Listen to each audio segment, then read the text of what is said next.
Shalom Aleichem, soyez bénis par l'Éternel qui a fait les cieux et la terre. Que le Dieu du Père vous bénisse. Dans cette vidéo, nous allons, avec le pasteur Patrick, avoir une vidéo intéressante basée sur Hébreux chapitre 1, verset 3. Et dans le titre est « Je t'ai engendré aujourd'hui la Christologie méconnue ». Alors, Arius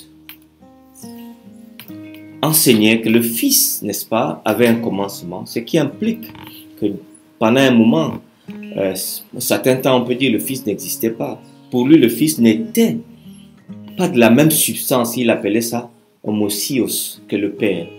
Le Fils a été créé par le Père, comme le disait incorrectement Arius, qu'il avait été généré par le Père à un moment de l'histoire.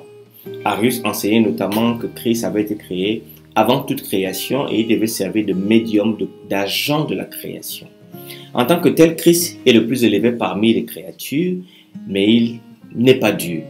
Alors cette controverse a donc soulevé, n'est-ce pas, des problèmes et la controverse arienne a provoqué la convocation du concile qu'on appelle le concile de Nicée en 325. 300 évêques étaient présents, le concile a rejeté l'arianisme et toutes les suggestions de compromis avec Arius.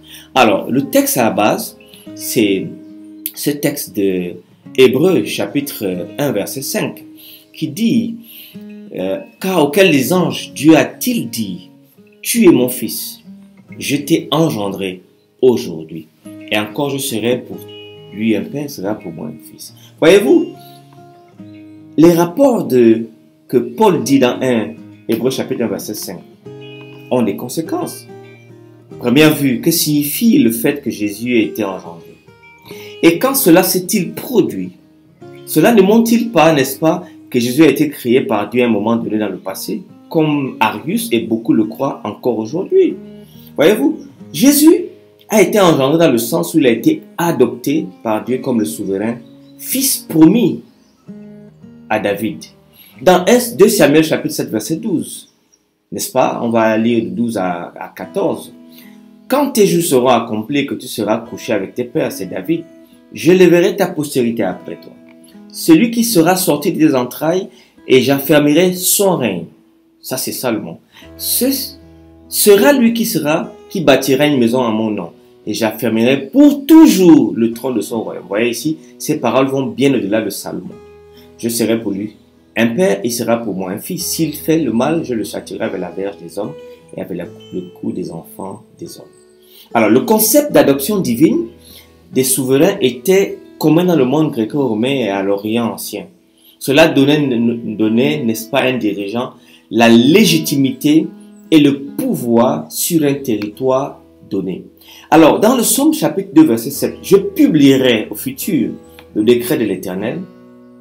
L'Éternel m'a dit, tu es mon fils, je t'ai engendré aujourd'hui. Un futur et un présent. Fantastique. Dieu a promis à David cependant que son fils sera le véritable dirigeant légitime des nations. Il adopterait le fils David comme son propre fils. Là, nous voyons ici les promesses faites en Abraham. En Abraham, toutes les nations seront bénies. Mais là, nous avons cela dans un aspect de royauté. Grâce à ce processus, le roi davidique deviendrait le protégé de Dieu et son héritier, n'est-ce pas? Dieu vaincrait ses ennemis et lui donnerait les nations comme héritage. C'est ce que dit le Psaume 89, verset 27. Et moi, je ferai de lui le premier-né, le plus élevé des rois de la terre. Et donc, ce verset de Romains chapitre 1, verset 3 précise, comme nous pouvons le lire, il concerne son fils, né de la postérité de David, n'est-ce pas? Donc, il y a le lien, selon la chair, déclaré fils de Dieu avec puissance, selon l'Esprit de Dieu, par la préposition ek signifie hors de, depuis ou par. C'est-à-dire depuis que Jésus a été déclaré hors de la déclaration, par sa résurrection d'entre les morts, Jésus-Christ notre Seigneur est devenu donc Fils de Dieu. Ceci est très important, important à comprendre. Alors, et cela, donc il y a deux notions. Vous avez la notion du baptême et la notion, n'est-ce pas, de la transfiguration dans lequel, comme il parlait encore une nuée lumineuse et courue, voici une voix se fit entendre dans la nuée, ces paroles, celui-ci est mon fils bien-aimé en qui j'ai mis toute mon affection. Ça c'est la transfiguration. Lors du baptême, et Jésus-Christ également a reçu ces paroles. Des paroles très intéressantes. Rappelez-vous, Jésus n'a ni commencement ni fin. Voici une voix fit entendre des cieux ces paroles, celui-ci est mon fils bien-aimé en qui j'ai mis toute mon affection. Ici, donc, vous devez comprendre selon Actes des Apôtres, chapitre 13, versets 32 à 33. Et nous vous annonçons cette bonne nouvelle, que la promesse faite à nos pères, Dieu l'a accomplie pour nous, leurs enfants, en ressuscitant Jésus selon ce qui est écrit dans le psaume 2e. Tu es mon fils, je t'ai engendré aujourd'hui. Donc, cette promesse est une promesse quasi importante pour nous. Une promesse qui montre que Jésus n'a ni commencement de jour, ni fin de vie. Et cela est nécessaire pour notre compréhension. Alors, Romains chapitre 1 verset 4 dit, et ce qui concerne son fils né de la postérité de David selon la chair, est déclaré fils de Dieu avec puissance selon l'esprit de sainteté par ek, dès sa résurrection dans les morts, Jésus-Christ notre Seigneur.